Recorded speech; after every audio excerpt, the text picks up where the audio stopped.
Matt Achammer hasn't owned a car in years. As a young urban dweller, he walks and uses his scooter to get around town. I sort of committed myself to it about 4 or 5 years ago that I wasn't going to have a car again if I could, because I just believe it's a good way of life, a good way to go. But there are times when he could certainly use a set of wheels, and he may be in luck, thanks to a new car-sharing program called Relay Rides. Relay Rides is the world's first peer-to-peer car-sharing service. Shelby Clark is the mastermind behind this novel car-sharing concept. It allows car owners to rent out their personal vehicles to those in need of a temporary ride. My friends thought the idea was a little crazy when I first came up with it. And I said, no, I think we can make this work. Car owners sign up online, listing the type of car and available hours for rental. Relay Rides will outfit their vehicle with an electronic device that allows renters to access the car. Once the doors unlock, a renter grabs the key in the glove box, punches in their reservation code, and they're off. Each of these circles represent an area we think would be well served by car sharing. At prices that range from $5 to $12 an hour, Clark says it's a convenient and affordable way to rent a car. For people who need a car, this service makes a lot of sense, and they're really embracing the idea and really happy about it. Car owners like Jeannie Lauber are a little leery at first about signing up.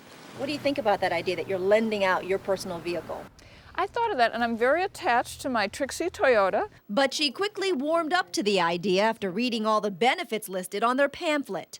First, I could make some money with my car when I wasn't using it. Second, I could share it with other people who might need access to a car but might not have their own car. And third, it helps the environment. A strong car-sharing advocate, Lauber says she's enthused by a program that's for the people, by the people. It's important, especially with oil dependence and everything, that we find other ways to have transportation. Since Clark's concept is so new, he fields a lot of questions. And as you might imagine, the biggest one is, what if something happens to my car? We provide a $1 million insurance policy that covers damage, theft, and liability. The supplemental insurance gives Lauber added peace of mind. So should, heaven forbid, anything happen, then they cover that expense. Clark admits his Relay Rides concept is a new twist on an old idea. Zipcar, a popular car-sharing service that's been around for nearly a decade, offers the same service but with their own fleet of vehicles.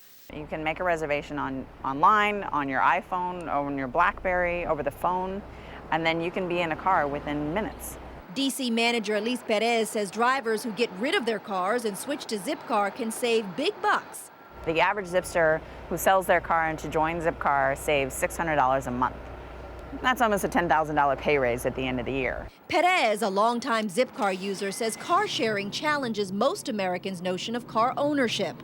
But she, like Achammer, sees how its broadening appeal fits in perfectly with an environmentally conscious urban lifestyle. It may be a big step at first to jump over that idea of having your own private car, but when you get to the point where you realize how much it's going to save you in time, frustration, money, and if you don't really need a car, if you can make your life one without it, it'll be a better way to go.